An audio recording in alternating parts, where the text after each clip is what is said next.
Nahulihan ng marijuana ang isang lalaking grade 8 student sa Davao City. Inamin niyang gumagamit siya ng iligal na droga.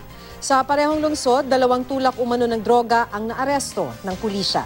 Makibalita tayo kay Jan Bautista ng GMA Davao. Nagkasa ng buy-bust operation ng Davao City Police laban sa 2 tulak umano ng shabu sa Barangay Balyok. Dinatna ng mga pulis ang mga sospek na sina Edwin Dumlao at Ramilito Eclipse sa isang bahay. Nabilihan sila doon ng shabu ng asset ng pulisya. Arestado ang 2. Nakuha sa kanila ang 7 pakete ng shabu, drug paraphernalia at ang ginamit na marked money. Pero sabi ng mga sospek, hindi sila tulak, gumagamit lang daw sila. Gamit po tayo, ma'am.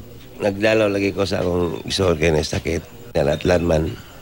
Pero ayon sa pulis, matagal nang minamanmanan maging ng mga opisyal ng barangay ang kilos ng 2. Gamit og baligya po na sila. Kaning isa, nani umagad nga dakpan na po dito sa Toril. Kasong paglabag sa Comprehensive Dangerous Drugs Act ang isasampa laban sa 2.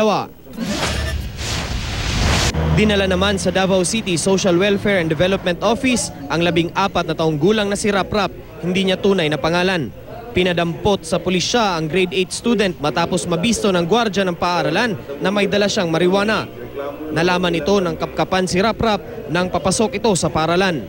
Papel siya na nakabalot, ang sulod is marijuana, and then ang kaning ginamit na po na ginalikit nila para butangan na silang marijuana.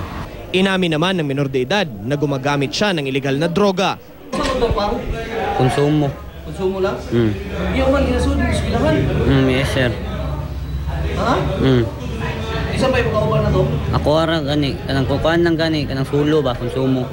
Isa sa ilalim sa counseling si Raprap, hindi nagbigay ng pahayag ang kanyang mga magulang. Jan Bautista, Nagbabalita, Pilipinas.